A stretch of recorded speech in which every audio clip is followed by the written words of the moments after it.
লালমনিরহাটের আদিতমারি উপজেলায় মাত্র ১০ মিনিটের ঝড়ে লন্ডভন্ড হয়ে গেছে তিস্তা চর অঞ্চলের অর্ধ শতাধিক ঘরবাড়ি ও দোকানপাট।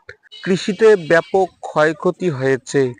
গতকাল বৃহস্পতিবার ভোররাতে আদিতমারি উপজেলার মহিষখোচা ইউনিয়নের তিস্তা চর অঞ্চল গোবর্ধন স্পারবাদ এলাকায় আঘাত হানে এই ঝড়। সেহরি খাবার উঠছি, সেহরি খাওয়ার আগে একটা ঘূর্ণিঝড় আসছে। ঘূর্ণিঝড় আসি আমার বিদ্যুৎ মানুষ, আমার কেউ নেই, বেড়াপত্র ঘর পাখে মুছড়ে দিয়ে মানে গাছ পড়ি ঘর ভাঙি গেছে, আমার কেউ নেই।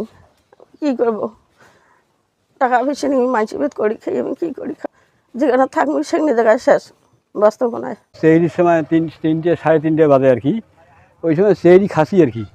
খাওয়ার পরে মানে দেওয়াটা দুইবার ডাকার পরে এই যে বাতাস আসিল, বাতাসের সাথে এই যে গাছ এই ঘর পড়ে গেল, মানুষও মারা যাওয়া ধরছিল, কোনো মতো ঘর দর ছাড়িয়ে পালাছি।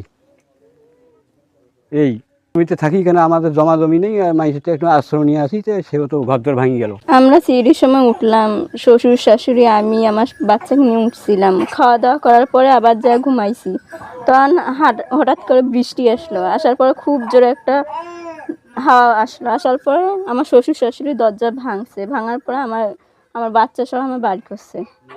বাড়ি করার পরেও আমরা অন্যজনকার বাড়িতে যে আশ্রয় নেই। বৃষ্টি আসিল, আইসের সাথে ফি ৫০০ একটা ফি বৃষ্টি আসিল। আইসের সাথে ওই যে শেষের বেলা একটা হমকা আসিল। এই হমকা আইসের সাথে ওই ঘর নাতি আর যে বউ আসিল।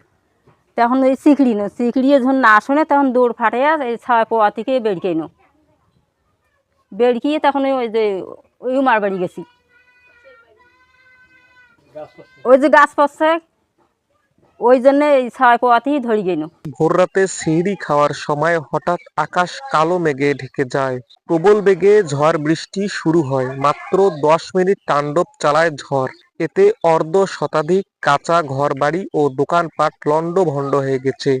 বড় বড় গাছ উপড়ে পড়ে ভেঙে গেছে ঘরবাড়ি। বৃষ্টিতে ভিজে নষ্ট হয়েছে ঘরের আসবাবপত্র ও মালামাল।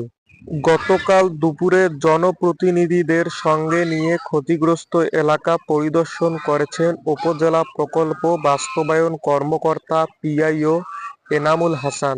আমরা ত্রাণ মন্ত্রণালয় থেকে আমি নিজেই আসছি সরজমিনে পরিদর্শনের জন্য।